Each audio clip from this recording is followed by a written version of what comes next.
विद्यार्थी मित्रांनो, आज आपण पूर्ण संख्या व त्यावरील क्रिया यामधील जे आहे स्वाध्याय 2.2 अभ्यासणार आहोत। तर पहिला प्रश्न आहे, दोन संख्यांची बेरीज 1,25,600 आहे। जर एक संख्या दुसरीपेक्षा 14,400 ने कमी असेल तर दोन्हींपैकी लहान संख्या कोणती? अशा प्रकारचा प्रश्न जो आहे आपण 2.1 मध्ये सोडवलेला आहे, तो मी डिटेल सांगितलेला आहे। तर त्याच्यामध्ये काय होतं की अधिक होतं, इथे कमी असेल तर जेव्हा अधिक जास्त असे शब्द असले तेव्हा काय करायचं असतं आपल्याला, तर बेरीज करायची असते। कमी हा शब्द इथे आल्यामुळे जे आहे आपल्याला वजाबाकी करायची आहे।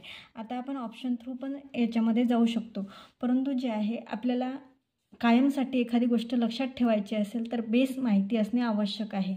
ऑप्शनमधून जाणे सोपं आहे, परंतु ते कायमसाठी आपल्याला लक्षात नाही राहत। आता दोन संख्यांची बेरीज सांगितलेली आहे आणि त्याचं उत्तर पण दिलेलं आहे। आता तुम्हाला पहिली संख्या माहिती आहे का? तर नाही।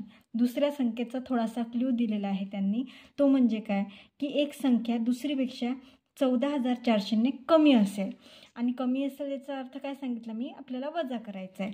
मग पहिली संख्या आपण गृहीत धरूया की ती x असेल, ठीक आहे। आता x आणि x पेक्षा कमी म्हणजे 14,400 ने कमी, बघा यांची बेरीज जी आहे किती आहे, तर 1,25,600, बरोबर ना? आलं का तुमच्या लक्षात मी काय केलेलं आहे? तर आपल्याला दोन्हीही संख्या माहिती नाही आहे, परंतु याच्यामध्ये आपल्याला एक क्लू दिलेला आहे की दोन संख्यांची बेरीज, बघा मी इथे बेरीजचं चिन्ह लिहिलेलं आहे। आता पहिली संख्या आपल्याला माहिती नाही म्हणून त्याच्यासाठी मी x घेतलेला आहे। आता दुसऱ्या संख्येचा क्लू त्यांनी दिलेला आहे की दुसरीपेक्षा एक संख्या, त्याच्यापैकी एक संख्या दुसरीपेक्षा 14,000 ने कमी आहे, म्हणजे पहिली संख्या आपण x पकडली, मग आता तिच्यातून काय करायचं आहे आपल्याला, 14,400 वजा करायचं आहे, म्हणजेच यांची बेरीज जी आहे 1,25,600 एवढी येईल। मग आता काय करायचं आहे, x ची काय होईल, बेरीज होईल, x अधिक 1x अधिक 1x बरोबर 2x होईल, बरोबर आहे। हे दोन कसे आलेले आहेत, तर जो आहे याच्या समोर एक हे असतं, एक अंक असतो, परंतु तो एक अंक आपल्याला लिहायचा नसतो, तर जे आहे म्हणून आपण 2x घेतलेला आहे। आता वजा 14,400 बरोबर 1,25,600 हे आपण समीकरण तयार करून घेतलेलं आहे। आता आपल्याला काय करायचं आहे, तर बघा मी तुम्हाला सांगितलं होतं की आपल्याला जे उत्तर काढायचं आहे, ज्याचं उत्तर काढायचं आहे ते डावीकडे ठेवायचं, म्हणजेच आपण 2x ला इथे ठेवू आणि हे पद जे आहे 14,400 हे या बाजूला नेऊया। तर आता बघा चिन्ह कोणतं आहे, इथं वजाचं चिन्ह आहे। आता आपल्याला इकडे जाऊन काय करावं लागेल, तर बेरीज करावं लागेल, म्हणून 600 अधिक 14,400। आता आपल्याला जर अशा प्रकारची बेरीज येत नसेल तर काही हरकत नाही, आपण जे आहे उभी मांडणी करून घेऊया। अधिक 14,400, बघा अंकाखाली अंक लिहिणं खूप आवश्यक आहे, मी प्रत्येक व्हिडिओमध्ये तुम्हाला सांगते, जेणेकरून आपलं उत्तर चुकत नाही। तर 0 0 0 0 0 0 6 आणि 4 10, हातचाला 1, आता 6 आणि 4 10, परत या ठिकाणी जे आहे 4 आणि, तर आता किती आला आपल्याकडे उत्तर, 2x बरोबर 140 आणि 3 शून्य म्हणजेच 1,40,000। आता या ठिकाणी जे आहे 2x मध्ये कोणतं चिन्ह आहे, तर 2x मध्ये जे आहे गुणाकाराचं चिन्ह आहे। आपल्याला x ची किंमत काढायची आहे, म्हणजेच 1,40,000 जे आहे याला भागायचं आहे, 2 ने भागायचं आहे। तर 2 ने जर आपण भागलं तर बेसाती 14, आणि हे बाकीचे शून्य जे आहे आपण वरती देऊन द्यायचे, 1 2 3 4, म्हणजे x ची किंमत किती आली, x ची किंमत आली आहे 70,000। आता बघा ती 70,000 आपल्या ऑप्शनमध्ये आहे, परंतु 70,000 ती संख्या आहे का? नाही, आपल्याला कोणती संख्या विचारलेली आहे त्यांनी, लहान संख्या। मग दोन संख्यांपैकी मोठी संख्या म्हणजे एक्सची किंमत आपण काढलेली आहे ती म्हणजे 70,000. मोठी संख्या आपल्याला मिळालेली आहे. आता आपल्याला काय करायचे आहे, 70,000 वजा 14,400 करायचं आहे. तर आपण करूया 70,000 वजा 14,400 म्हणजे आपल्याला लहान संख्या मिळून जाईल. 0 0 10तून 4 गेले 6 राहिले, 10तून 5 गेले 5 राहिले आणि 7तून 2 गेले 5 राहिले. तर 55,600 ही आपली लहान संख्या असेल, जी पर्याय सी मध्ये आपल्याला मिळतं आहे. ठीक आहे, समजलं तुम्हाला? या गणिताचा ना सराव करून घ्या. अशा प्रकारचे जे गणित आहे 2.1 मध्ये सुद्धा 2 आलेले आहेत आणि 2.2 मध्ये सुद्धा आलेले आहेत. कमी करायचं असले तर वजा करा, जास्त असेल तर बेरीज करा. ठीक आहे बाळांनो, दुसरा प्रश्न आहे, स्टार भागिला त्रिकोण वजा चौकोन बरोबर वर्तुळामध्ये वर्तुळ आहेत. यामध्ये जे आहे स्टारची किंमत, चांदणीची किंमत जी आहे 18 आहे, त्रिकोणाची किंमत जी आहे 2 आहे व चौकोनाची किंमत 4 असताना आपल्याला जे आहे वर्तुळात असणाऱ्या वर्तुळाची किंमत विचारलेली आहे.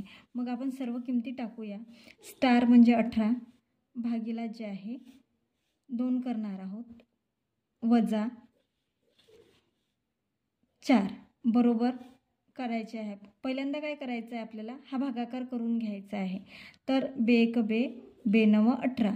तर या ठिकाणी 9 आलेले आहेत. 9 वजा 4 किती येतात, तर 9 वजा 4 5 येतात, जो की पर्याय क्रमांक सी आपला बरोबर असेल. आता आपल्याला तिसरा प्रश्न विचारलेला आहे की मोठ्यात मोठी 5 अंकी संख्या आणि मोठ्यात मोठी 4 अंकी संख्या यांची बेरीज किती होईल. आता बघा, तुम्हाला मी एक ओळख करून देते. पहिल्यांदा आपल्याला सर्वांना 1 ते 9 पर्यंत अंक सगळ्यांना माहिती आहे. 1 2 3 4 5 6 7 8 9 आणि नंतर 0 घेऊया आपण. तर हे अंक लक्षात ठेवा. हे या अंकांपासून कितीही मोठी असो संख्या तयार होते. पण तुम्हाला सांगा, यापैकी मी आता जे तुम्हाला अंक लिहून दिलेले आहे त्याच्यापैकी सर्वात मोठा अंक कोणता आहे बरं, तर सर्वात मोठा अंक आहे 9 आणि सर्वात लहान अंक कोणता आहे, तर सर्वात लहान अंक आहे 1. तर आता हे जे अंक लिहिले मी हे 1 अंकी आहेत. मग सर्वात मोठा 1 अंकी संख्या कोणती आहे, तर 9. मग सर्वात मोठी 2 अंकी संख्या किती आहे, तर 99. सर्वात मोठी 3 अंकी संख्या कोणती आहे, 999. सर्वात मोठी 4 अंकी संख्या कोणती आहे, 9,999. सर्वात मोठी 5 अंकी संख्या कोणती आहे, तर 9,999. ही काय झाली, 5 अंकी मोठ्यात मोठी संख्या तयार झाली आहे आपल्याकडे. मग आता जे आहे आपल्याला मोठ्यात मोठी 5 अंकी आणि मोठ्यात मोठी 4 अंकी संख्या यांची बेरीज किती येईल हे विचारलेलं आहे. मग बेरीजेचं चिन्ह लिहायचं आणि 9 9 9 9 म्हणजेच काय, तर 9,999 यांची बेरीज जी आहे 99,999शी करायची आहे. मग 9 9 18 हातचाला 1, 18 आणि 19 19शी 9 हातचाला 1, परत 19शी 9 हातचाला 1, परत 19 हातचाला 1 आणि 9 1 10. तर हा पर्याय आपल्याला कुठे दिसतो का, तर बघा हा पर्याय जो आहे तो बी क्रमांकाचा आहे. ठीक आहे, समजलं आपल्याला. नंतर चौथा प्रश्न आहे, सर्वात मोठी 3 अंकी संख्या. बघा आत्ताच मी तुम्हाला सांगितलेलं आहे की सर्वात मोठी 3 अंकी संख्या, 4 अंकी संख्या, 5 अंकी संख्या कितीही मोठी विचारू द्या ती आपल्याला ओळखता आली पाहिजे. तर सर्वात लहान 4 अंकी संख्येतून वजा केल्यास येणारे उत्तर आहे.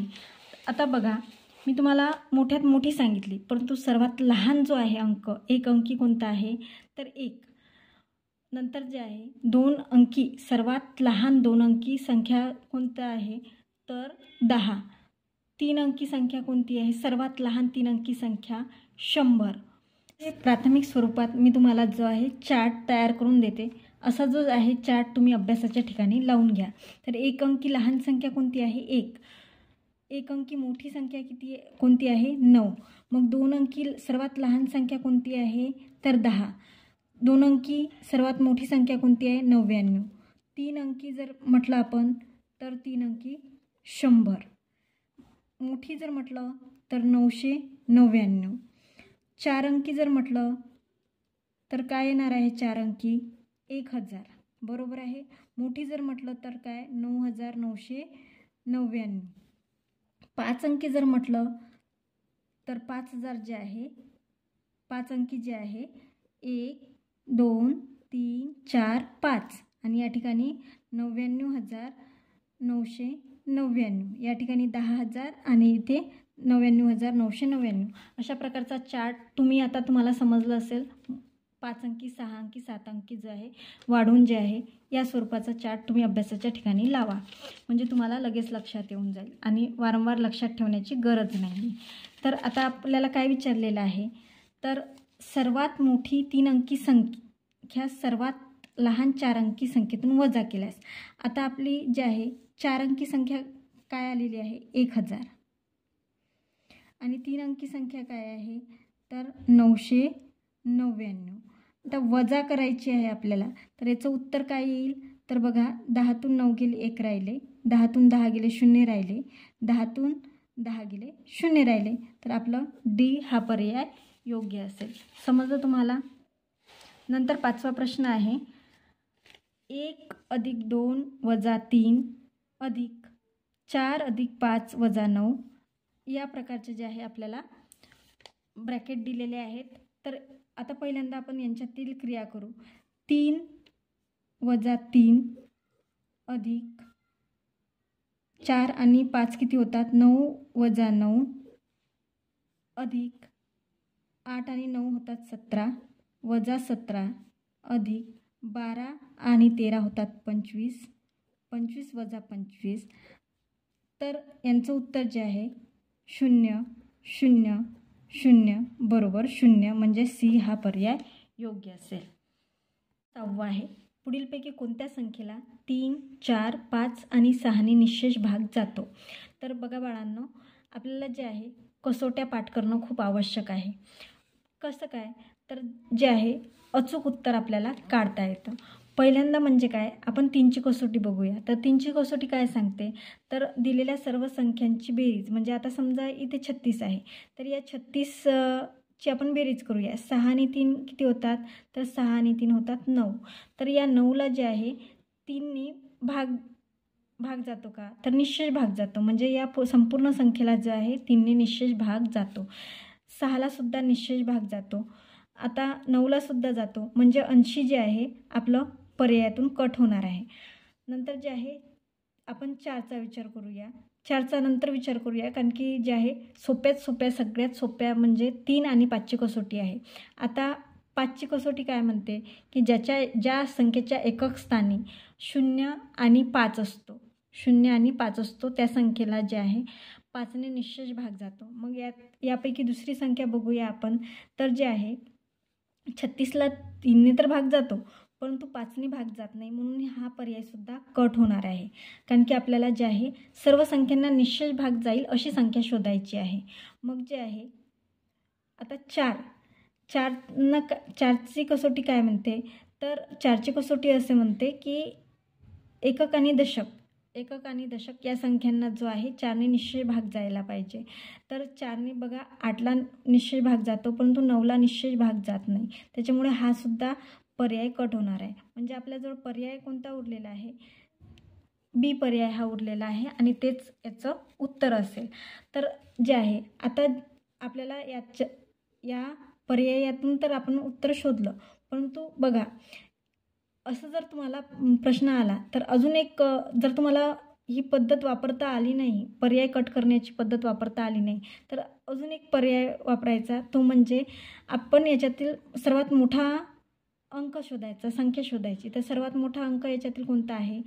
6 आहे. मग 6 जो आहे तर 6च्या पाड्यामध्ये असं कोणती संख्या आहे की या पर्यायापैकी आहे? तर बघा 6 6 36 आहे का? तर हो आहे. नंतर जे आहे 6×10=60 हा आहे. हा पर्याय आहे का? तर नाही. हा पर्याय पण नाही, हा पर्याय पण नाही. मग याच्या दोनपैकी जे आहे, तर याच्या दोनपैकी कोणत्या पर्यायाला जो आहे सर्व संख्यांनी जो आहे भाग जाऊ शकतो? तर 36ला जे आहे सर्व संख्यांनी भाग जाऊ शकत नाही. 60ला आपल्याला सर्व संख्यांनी भाग जाऊ शकतो. म्हणून जे आहे आपलं उत्तर जे आहे 60 असेल. अशा प्रकारेच तुम्ही उत्तर काढू शकता. ठीक आहे. नंतर शेवटचा प्रश्न आहे की पुढीलपैकी कोणत्या संख्येला 18ने भाग जातो असं विचारलेलं आहे. तर आता पर्याय आपल्याला दिलेले आहेत. आपण काय करायचं आहे, 18साठी जे आहे 9ची कसोटी अप्लाय होते, 6ची कसोटी अप्लाय होते. तर जर आपण ऑप्शनकडे नीट लक्ष दिलं, पर्यायाकडे नीट लक्ष दिलं, तर आपल्याला एक लक्षात येईल की सर्व संख्या या सम आहेत. परंतु एक संख्या जी आहे 5,55,555, तर ही जी आहे विषम आहे. त्याच्यामुळे हा पर्याय जो आहे कट होणार आहे. कारण की 5ची कसोटी आपल्याला माहिती आहे की इथे 5चीच कसोटी अप्लाय होईल, 18 होणार नाही. 18ने त्याला निश्चय भाग जाणार नाही. मग आता उरले हे पर्याय. तर या पर्यायासाठी जे आहे आपण बघूया की या ठिकाणी जे आहे 3, 6, 9 आणि 18 यांच्या कसोट्या दिलेल्या आहे. काय सांगते, तर हा पर्याय बघा चौथा, ज्या समसंख्येला 9ने भाग जातो त्या संख्येला 18ने निश्चय भाग जातो. जसं की 7, 9, 2 आहे. तर या सर्व ही समसंख्या आहे. आता या समसंख्येला जो आहे 9ने भाग जातो. म्हणजेच काय, 7 आणि 8, 9 आणि यांची जर आपण सर्व संख्यांची बेरीज केली तर 18 येते आणि ही 9च्या पटीतील आहे. तर असा पर्याय आहे का ते आपण शोधूया. पहिल्यांदा आपण जे आहे ए पर्याय घेऊया. 1, 2, 3, 4, 5, 6 आणि 6 चूक किती होते, 24. बघा 24 हा 9च्या पाड्यामध्ये नाही आहे, म्हणून हा पर्यायसुद्धा कट. या ठिकाणी बघूया 6×5=30, तर 9च्या पाड्यामध्ये 30सुद्धा नाही, म्हणून हा पर्यायसुद्धा कट. आता 6×6=36, 6×6=36 हा पर्याय जो आहे योग्य असेल, कारण की 9 चूक 36 होते. समजलं तुम्हाला?